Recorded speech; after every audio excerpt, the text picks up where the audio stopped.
পাবনার Sujanagar চিনাকড়া school and কলেজের শিক্ষকদের মারধর করেছেন এক আওয়ামী লীগ নেতা। নিয়োগ বাণিজ্য ধামাচাপা দিতে মারধর করা হয়েছে বলে অভিযোগ উঠেছে। এই ঘটনার ভিডিও সামাজিক যোগাযোগ মাধ্যমে ছড়িয়ে পড়ায় তার বিচার দাবি করেছেন ক্ষুব্ধ শিক্ষার্থী ও স্থানীয়রা। গত ২রা মে চিনিখরা স্কুল অ্যান্ড কলেজে ভুয়া নিয়োগ বিজ্ঞপ্তির মাধ্যমে এক প্রভাষক সহ ২ জনকে নিয়োগ দেওয়া হয়। পরে স্কুল কমিটির সভাপতি সিরাজুল ইসলাম শাহজাহানের বিরুদ্ধে ঘুষের বিনিময়ে নিয়োগ দেওয়ার অভিযোগ করেন কলেজ পরিচালনা পর্ষদের এক সদস্য। তদন্তে অভিযোগের সত্যতা পায় শিক্ষা বোর্ড।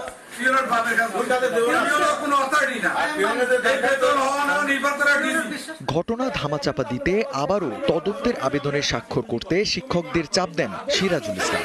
এতে রাজি না হলে মারধর করে সাদা কাগজে শিক্ষকদের স্বাক্ষরও নেন তিনি।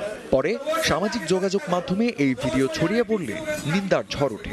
এই স্কুলের ম্যানেজিং কমিটির হযবরল একটা অবস্থান, স্বেচ্ছাচারিতা, যার ইচ্ছা তাকে অভিভাবক সদস্য করা হচ্ছে। শিক্ষক হচ্ছে মানুষ গড়ের কারিগর।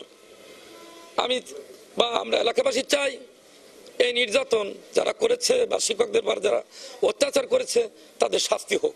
স্থানীয়দের অভিযোগ কেবল নিয়োগ বাণিজ্য নয়, প্রকল্পের অর্থ লুট, তহবিলের টাকা লোপাট করেছেন ইউপি চেয়ারম্যান ও উপজেলা আওয়ামী লীগের সহসভাপতি সিরাজুল ইসলাম।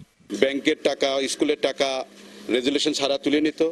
তাছাড়া বিভিন্ন প্রকল্প স্কুলে দিয়ে সেই স্কুলের টাকা তছরূপ করত এবং অবৈধ নিয়োগ দেওয়ার কারণে তদন্তের জন্য একটা আবেদন করি। তবে অভিযুক্ত সিরাজুল ইসলামের দাবি এসব অভিযোগ ভিত্তিহীন। কারোর কাছ থেকে কোনো জোর করে কোনো স্বাক্ষরও নেই আর কারোর আমি মারিও নাই। এটা না ঘটনা কোনোদিনও ঘটে নাই। রাজনৈতিকভাবে আমাকে হেয় প্রতিপন্ন করার জন্য যা করণীয় তাই করতেছে, কিন্তু আমি এলে বিচলিত না যে এর কোনো সত্যতা নাই। বিষয়টি নিয়ে বিব্রত স্থানীয় জনপ্রতিনিধিরাও।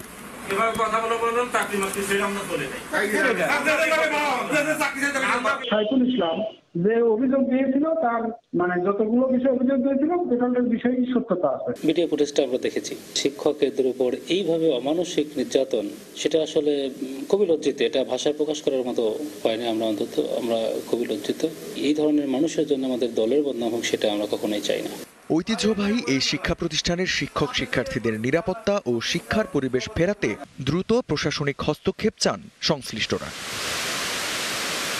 DBC news desk.